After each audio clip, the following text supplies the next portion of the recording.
Maroussia, ça peut vous concerner si vous avez soif d'aller soit sur une île déserte ou une petite balade dans un endroit un petit peu moins bucolique. Ça peut vite se transformer en un parcours semé d'embûches où la panique prend souvent le dessus.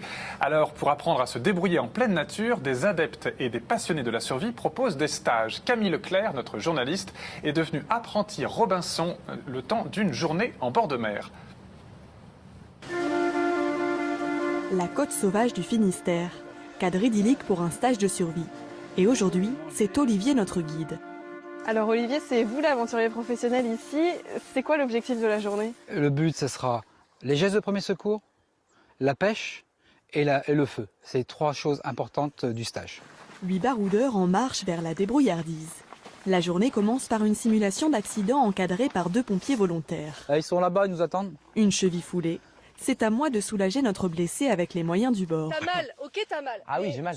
Tu peux m'aider? Oui, je peux Ok. t'aider. Il faut que tu maintiennes au niveau de ton articulation. Pourquoi? Parce que plus tu vas, je te montre, tu tiens pas au niveau de l'articulation, tu soulèves. Ouais, ça va. Tu vois, ça bouge, donc ça va être douloureux. Donc tu tiens au niveau de ton articulation comme ça, et moi je vais tenir comme ça, et on va soulever ensemble, d'accord? T'es prêt? Allez, 1, 2 et 3. Voilà, c'est parti. À ma disposition du bois et des lambeaux de tissu pour réaliser une attelle de fortune. Plus c'est serré, mieux c'est, tu vois. Tu vas revenir comme ça, et tu vois là, tu vois, c'est encore ok, d'accord. C'est important d'avoir quelques notions de secourisme.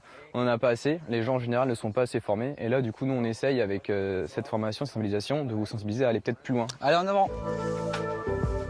Les gestes de premier secours en tête, notre aventure continue sur le GR34. Alors, n'hésitez pas à boire à de l'eau, il faut s'hydrater là. À la découverte d'un paysage pittoresque, le Cap Sizun. Mais bon, je ne perds pas le nord. Voilà, c'est magnifique quand même. Ouais. Tu peux voir un peu le...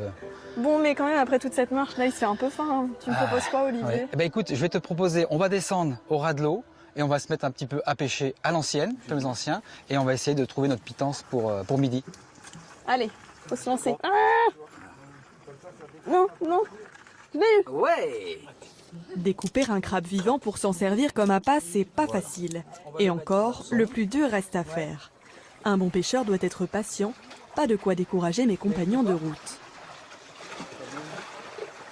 Commencer comme ça avec pas trop de matériel, ma foi c'est plutôt rassurant. Ouais.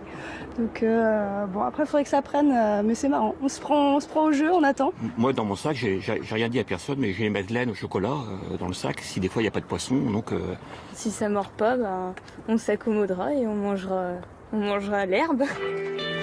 Bon, je crois que ça mord là. Ah, on va pouvoir manger grâce à Caro. Oh, génial. Au menu, de la vieille. Entendez par là le poisson des côtes bretonnes. Avant de les déguster grillés, les aventuriers doivent encore passer l'épreuve du feu. On utilise quelques objets qu'on retrouve sur le terrain. Un morceau de bois, un bout de ficelle, une planchette et une pommelle. Une pommelle donc faite maison avec un petit coquillage pour éviter la friction. Et par friction, on va réussir à faire le feu. Facile à dire pour un expert. Là, on n'est pas trop bas. Serre ton nid. Voilà. Alors Audrey? Parce que j'y arriverai tous les jours. Tous n'ont pas réussi, mais il est temps de partager un repas authentique et de dresser un premier bilan de la journée. C'est très varié, plein de petites infos à prendre, mais on n'est pas non plus noyé sous plein d'informations, ça reste à bonne dose, donc non, c'est vraiment conforme à mes attentes. Ouais.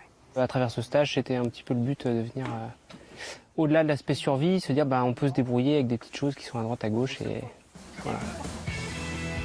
Partir seul et sans rien sur une île déserte, ce n'est pas encore pour demain. Comptez 90 € pour un stage d'une journée d'initiation à la survie.